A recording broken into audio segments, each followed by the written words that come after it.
To my dear friend who lives beside my world, I'm writing tonight with a quiet desk lamp and a steady heart. I want to speak to you as I am, with no ceremony, because there is something honest I need to share. In my city we never choose blind, and I wonder how that sounds to you across the thin wall between us. When I wake, I check my allowance for the day, not money, but minutes I can spend peeking ahead. We call them preview minutes, and everyone gets a weekly quota, like water rations after a long dry spell. The counter at my wrist shows a number and a small light that pulses when a choice is near. I like that little light. It feels patient, but it also reminds me that I am never far from a fork in the road. If I want to accept a new project, I can ask for a short reel that shows how the week would play out if I say yes. If I hesitate, I can ask for the reel where I say no, and the reams of small moments unfold with calm detail. The rule is simple. I can watch. I can feel the weight, but I cannot carry facts back. I can only carry the memory of meaning. That rule keeps us from gaming the world, and it keeps the world from breaking from our grasp. Even with that rule, the habit changes us. It changes how we love, how we forgive, how we argue, and how we dare. You might think this would make us cold, but it has not. It has made our mistakes honest and our courage precise. I will tell you about my neighbour who caught it with care, because love shows our system most clearly.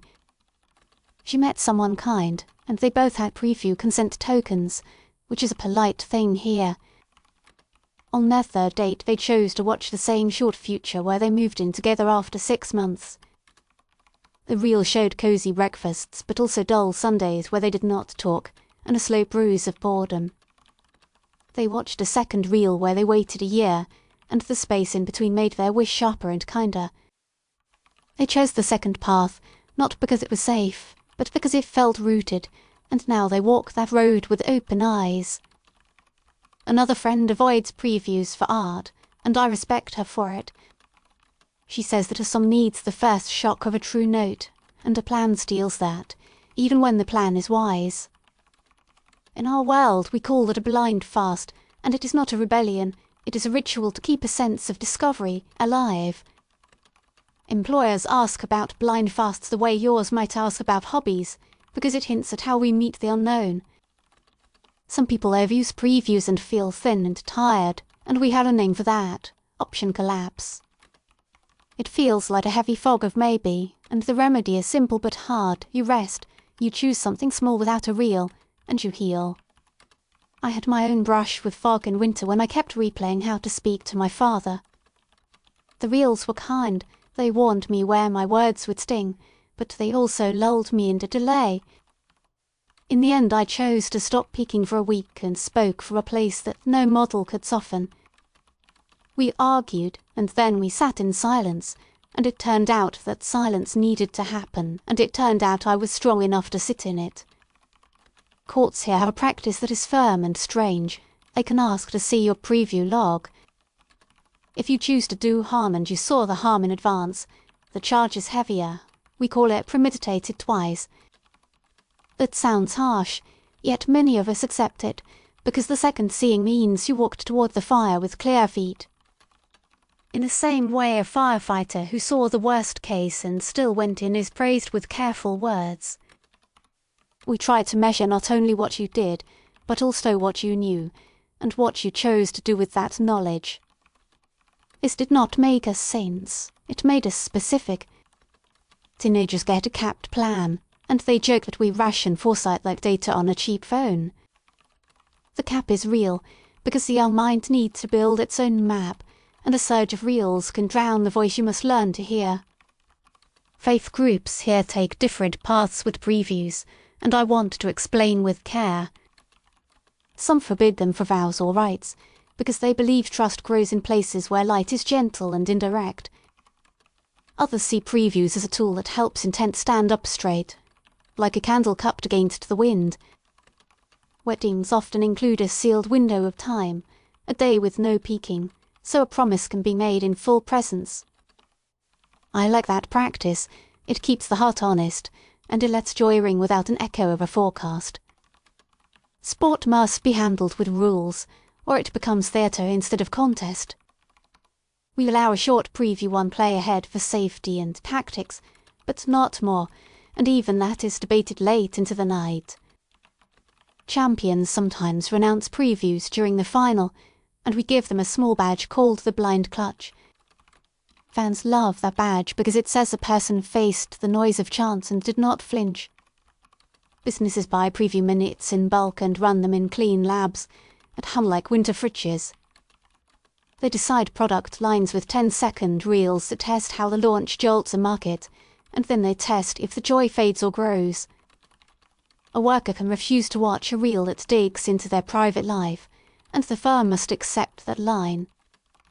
If a company tampers with a model to skew a reel, the penalties are severe, because trust is the spinal cord of our system.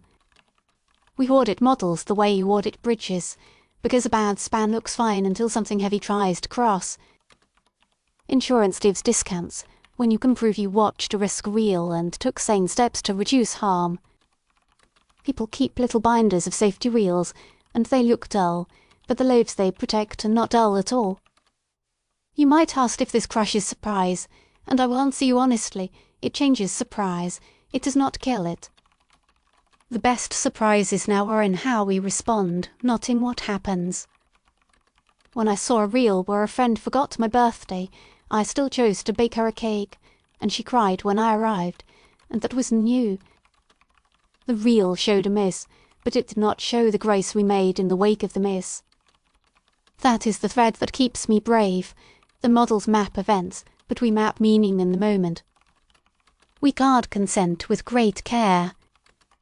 You cannot preview the inner life of someone without a token they signed and can revoke, and those tokens expire fast. There are black markets for mirrors that claim to see deeper than the law permits, and people go to prison for using them. The worst cases involve jealous lovers who try to peek into a mind they do not own, and we teach that story to every teenager. Schools run a small lab where children learn to ask for a reel before they cross busy roads by themselves. The children laugh at the first lesson, and then they grow quiet when they see how tiny movements change outcomes. Tiny movements matter. That is the soft gospel of our world. If I place a cup closer to the edge of the table, the model shows a spill in one path where a sleeve snags the handle. It sounds petty until you see how often the big disasters start as a lazy reach for a cup. I keep a notebook of small choices, and I mark the ones that changed the day more than I thought. It helps me stay humble in a city that trains the eye on brand forks and forgets the narrow ones. A friend of mine works at the authority that licenses preview engines, and she carries a quiet weight. Her team tests the fairness of models across regions and incomes, but as a biased forecast can rob the poor of courage and gift the rich a false calm. They run a fairness compiler that checks whether the same acts get the same warnings across different lives. When the compiler flags a drift, they halt the engine and publish a plain report that we can all read. Some complain this slows progress, but trust once broken is hard to glue, and we have learned that lesson more than once. On the street there are small booths like phone boxes where you can request a personal reel for a life choice. I used one on a rainy Thursday when I was offered a move to a new district. The lot smelled like wet stone, and the attendant asked if I wanted a short reel or a long one. I took the short, because I only needed the shape of the feeling, not the furniture of each hour. The short showed me walking home later than usual with tired joy, and that was enough. I knew I wanted that kind of tired. Not every reel is a gift, and I want to be honest with you. Some reels show harm that cannot be avoided without giving up something dear. When that happens, we hold each other in community rooms with soft light and no slogans. We do not preach, we sit and breathe, and we remind each other that foreknowledge changes duty, but it does not end kindness. The best counsellors in my world ask a simple question: what do you want to carry even if it hurts? They help you choose a pain that has a clean edge rather than a pain that rots slowly with regret. I know this from a night I have not spoken about in detail until now. I was walking home and a reel warned me that if I turned left I would meet a stranger who needed help and I would miss a train I needed. The right turn showed a safe ride home and a quiet bath, and I stood in the rain with a choice like a coin in my palm. I went left, and I carried the cost, and the stranger is well now, and the bath waited a day, and I slept with a deep peace. I am not telling you this to polish myself. I am telling you so you know that previews do not steal your soul. They make you choose your soul with care. Politics in our world adapts slowly to this frame. Leaders can request public reels, but only for policies, not for personal gain, and the reels are archived for all to watch. When a crisis hits, a leader can take a blind declaration and act without previews for a fixed window. That moment is feared and loved, because it reminds us that there are storms where charts cannot steady a hand. Some people suspect that leaders use secret previews outside the allowed scope, and that suspicion eats trust. We answer it with audits and with an old habit. We ask for plain speech and exact dates, and we reward the ones who tell the truth even when the graph is ugly. I keep thinking of you and your world where you stand at forks with less light. I do not think you are less wise, I think your wisdom is trained by other muscles. You learn to listen to mood and story, to smell the air of a room, to feel the small pull of a choice with no screen to guide you. I envy that sometimes, and that envy keeps me from becoming a slave to previews. When I write to you I feel braver about my own blind fasts. Last month I took a whole week and refused the reels, and I caught a train in the wrong direction and saw a shore I had not seen since childhood. The sea did not care about my rules. The sea kept its time, and I kept mine, and for a few hours I was young again. There is humour in our system too, because we are still human. People joke about the 30-second reel you watch to see if a cake will rise, and the reel where every guest is late, and the one where the cat breaks the vase yet again. Jokes keep us sane when the model is right and we are tired of being told that we are predictable. I like to pretend that the model cannot guess the taste of tea I will crave at 4, and sometimes I change it just to tease the air. My mother says that previews are like spectacles. They help you see, but they do not tell you who to be. She keeps hers on a chain like reading glasses and only uses them when the print is too small. I think that is the best lesson I can pass to you from my side of the wall. Tools help, but they must never become the room. The room is life, and life needs air, and air needs windows that open and close by hand. A few words now about the small disciplines that protect joy here. We limit preview time in the evening because too much foresight before bed can curl the mind into knots. Couples plan no preview Sundays where they wander and let mishaps bloom into stories. Teachers ask students to write 2 short essays, one after a reel and one before any reel, and the class discusses how the tone shifts. My essay after a reel reads like a map. My essay before a reel reads like a walk, and both are valid if I know which one I am writing. I wish you could visit and taste how choices feel when the fog thins just a little. I wish I could sit in your world and choose with no lamp at all and learn again how much I can trust a simple hunch. There is a quiet grace in your way, and I want you to hear me say that I respect it. If you ever fear a choice, try this humble practice from our side. Write the 2 futures in plain words, 1 line each, and ask which line makes your shoulders drop. The body often knows the branch before the mind does. That is not science, but it is not foolish either. It is a tiny compass that does not need a battery. When you stand at a hard fork, ask a second question that changed me once. What do I want to be true about who I am when this is done? Answer that, and even the wrong train can become a right evening. A colleague of mine tests emergency reels for hospitals, and her stories stay with me. She says the best nurses move like calm rivers when they have seen the rough edge first. Yet she also warns that a reel cannot teach kindness. It can only clear enough fear for kindness to breathe. That sentence is written above the door of her lab, not as a threat, but as a promise. Parents here struggle with previews for children and I feel for them. You want to protect a child from sharp corners, but you also want them to become someone who can choose without shaking. Families set rules like you set screen time rules, and then they break them on holidays, because love is messy and rules meet love and bend. We had a public debate about whether to allow previews before apologies. The motion failed because the room decided that apology must be a step taken without the guarantee of how it lands. The best apologies in my life grew from not knowing if I would be forgiven. I stood there and said the words and waited, and the person breathed and then hugged me, and the model would have ruined that holy pause. I hope you are not bored by these details. I send them because the small edges are where the real change is had. Grand claims about the future make good headlines, but tiny habits shape the home. I am careful still, because habits can harden into cages, and previews can turn from friend to warden. When I notice that I am delaying a choice to seek yet another reel, I close the window and step out the door. My shoes against the pavement make a sound that no model predicts, because pacing is not in the file, only in the body.